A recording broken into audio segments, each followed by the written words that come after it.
ang tunay na hamon ng sakuna sa pananampalatayang Pilipino. Maaaring tayo ang isa sa pinakarelihiyosong bansa sa mundo. Pero sa harap ng bawat sakuna, lumalabas ang matinding tanong. Hindi ba dasal ang kulang, kundi gawa at kalidad ng pananampalataya? Ang pagiging religious ay madalas nananatili sa panlabas na anyo, pagsisimba, pagdarasal o debosyon.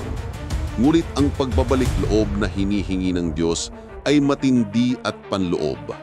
Ito ang radikal na pagbabago ng puso at pagtalikod sa korupsyon, kasakiman at pagpapabaya na siyang nagpapalala at nagpaparami sa epekto ng bawat bagyo, baha at lindol.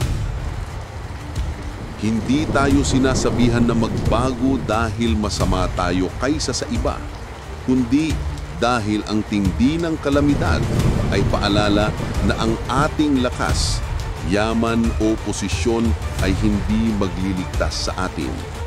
Ito ay isang tawag, hindi parusa, upang ang ating pananampalataya ay maging praktikal na pag-ibig, pagkakaisa, at tapat na serbisyo sa kapwa na mas matindi pa kaysa sa anumang unos na darating.